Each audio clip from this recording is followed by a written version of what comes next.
बातचीत करने के लिए। मोनिका जी नमस्कार। इस दौरान मैंने ऑब्जर्व किया आपके पास जो भी शेयर्स हैं उनके डिनोमिनेटर बहुत छोटे छोटे आपने लिए हैं।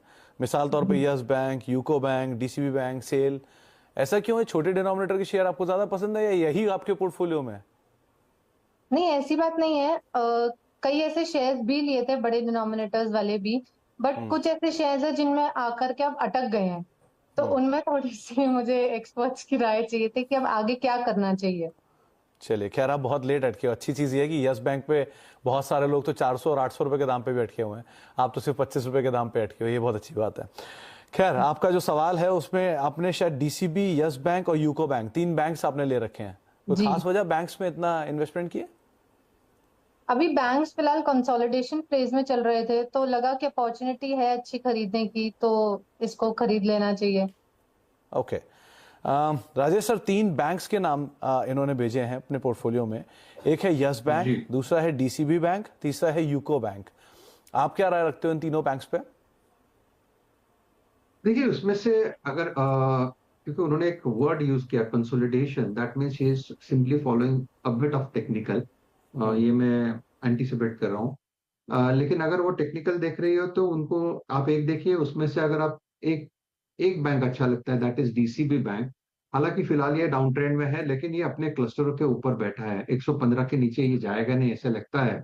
तो 122 चल रहा है, तो 122 से लेके 115 ये इसका आप कह सकते हैं कि बॉटम फिशिंग अपॉर्चुनिटी है। अगर इस लेवल से ये चलने लगता है तो 145 इसका पहला टारगेट है, और फिर 160 तक का भी मूव मिलेगा, लेकिन उसके लिए कम से कम 1 साल का वक्त लगेगा।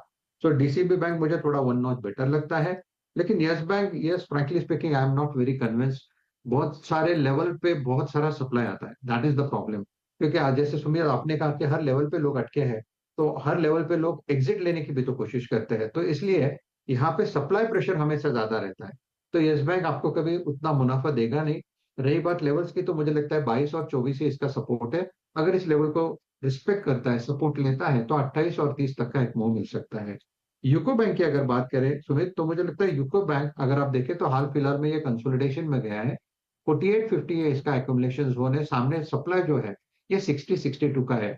अगर ये 60-62 का लेवल निकले, फिर आप कह सकते हैं कि यहाँ पे एक बड़ी तेजी होगी 75-80 तक। लेकिन वही बात होती है कि काउंटर में ऑलरेडी यूको में एक अच्छी रैली हो चुकी है, तो one needs to be little cautious. क्योंकि यूको बैंक सुमित अगर आपको याद है, तो नवंबर 22 नवंबर की बात है, तब ये कुछ 13 रुपए पे मिलता था।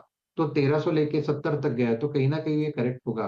तो अगर तीन में से एक पे बेट रखना है मुझे, then that will be DCB Bank. तो मोनिका जी, 3 में से एक बेट जो राजेश सर कर रहे हैं वो है डीसीबी बैंक को लेकर। यस बैंक के बारे में आप कभी पुरानी हिस्ट्री पढ़िएगा, तब आपको शायद कुछ ज़्यादा डिटेल मिले इसके बारे में कि किस तरह से निफ्टी का हिस्सा होता था, किस तरह की सिचुएशन खराब हुई, कैसे कैसे सिंगल डिजिट में आया। जी मैम पूछिए। सर एक्चुअली मुझे ये भी पूछना था कि अभी येस बैंक का हाल फिलहाल न्यूज़ आई है कि एसबीआई उसके स्टेक्स बेचने वाला है। हम्म। तो इस पर मैं राय जानना चाहूंगी कि येस बैंक रखना अभी ज्यादा बेटर है या लॉस बुक करके निकल जाना ज्यादा बेटर है? मैम देखिए, यस बैंक के केस में ऑलरेडी एसबीआई एक स्ट्रैटेजिक इन्वेस्टर है। वो उस बैंक को ओन नहीं करता है, वो उसमें इन्वेस्ट करके रखा हुआ है। सो आज नहीं तो कल कभी ना कभी यस बैंक में कोई ना कोई स्टेक सेल होगा ही, और कभी ना कभी एसबीआई निकलेगा ही। वो जब भी उनकी इच्छा होगी या कोई अच्छा उन्हें दावेदार मिलेगा तब। अब वो डिपेंड करता है किस दाम पर सौदा होता है, उस दाम के सौदे के हिसाब से यस बैंक भी रिएक्ट करेगा। बाकी राजेश सर, कुछ आप इस पर टिप्पणी करना चाहोगे? यही तो यस बैंक में वो जो हम आपने बिल्कुल सही कहा सुमित, कि इस न्यूज के ऊपर ही यस बैंक टिका हुआ है। और इस न्यूज के ऊपर ही इसमें छोटी मोटी रैली आती है। और इस न्यूज के ऊपर जो रैली आती है उसमें ही लोग एग्जिट कर रहे हैं। तो मेरे हिसाब से this is a counter where you should exit. अभी बात जुदा है, या आपको 24 पे एग्जिट लेना है या 26-27 के लिए वेट करना है। But frankly speaking I would like to avoid Yes Bank completely. For me it is an exit. तो मोनिका मैम, जहां पर आपका लॉस मिनिमाइज हो, आप कंफर्टेबल हो, वहां पर आप एग्जिट कर सकते हो, ऐसी कोई दिक्कत नहीं है इसके अंदर। वरना आप बने रहो स्ट्रेटेजिक इन्वेस्टर के हिसाब से, देखते रहो ना, कॉल लेना अकॉर्डिंगली। चलिए अब बातचीत करें।